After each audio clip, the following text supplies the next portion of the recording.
ಚೇತು, ಹೊಸ ತಗೋಬೇಕು ಅಂತ ನನ್ನ ಹತ್ರ ಬಡ್ಡಿಗೆ ದುಡ್ಡು ಇಸ್ಕೊಂಡೆ. ನೀನೇನೋ ಹೊಸ ತಗೊಂಡು ನೆಮ್ಮದಿಯಾಗಿ ಹಾಲು ಕುಡಿತಾ ಇದೀಕನಪ್ಪ.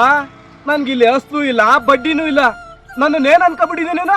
ಅಣ್ಣ, ನಿಮ್ ದುಡ್ಡು ತೀರ್ಸ್ಬೇಕು ಅಂತಾನೆ ಒಂದ್ ಚೀಟಿ ಹಾಕಿದೀನಿ.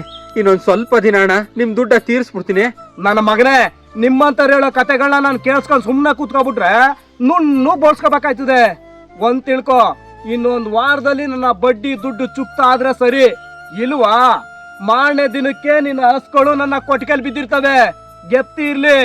ನಮ್ಮನೆ ಲಕ್ಷ್ಮಿನ ನಿಮ್ಮನೆ ತನಕ ಹಂಗಾಗಕ್ ಬಿಡಕಿಲ್ಲ ಬುದ್ಧಿ, ಹಂಗಾಗಕ್ ಬಿಡಕಿಲ್ಲ. ನೀವು ಕೊಟ್ಟಿರೋ ಗಡುಗಿಂತ ಮುಂಚೆನೆ ನಿಮ್ ದುಡ್ಡು ತೀರ್ಸ್ಬಿಡ್ತೀನಿ. ನೀವು ನಮ್ಮಂತವ್ರಿಗೆ ಧರ್ಮದ ಬಡ್ಡಿ ಅಂತ 10% ಕೊಟ್ಟು ನಮ್ ರಕ್ತನ ಈರ್ತಾ ಇದ್ದೀರಲ್ಲ, ಆ ಭಗವಂತ ನಿಮ್ಗೆ ಒಳ್ಳೇದ್ ಮಾಡ್ತಾನೆ ಬುದ್ಧಿ, ಒಳ್ಳೇದ್ ಮಾಡ್ತಾನೆ. ಯಾರ್ಯಾರ್ದೋ ಮಾತು ಕೇಳಿ ನಿಮ್ಮ ಹತ್ರ ಸಾಲ ಮಾಡಿ ತಪ್ಪು ಮಾಡ್ಬಿಟ್ಟೆ ಬುದ್ಧಿ, ನಾನು ತಪ್ಪು ಮಾಡ್ಬಿಟ್ಟೆ.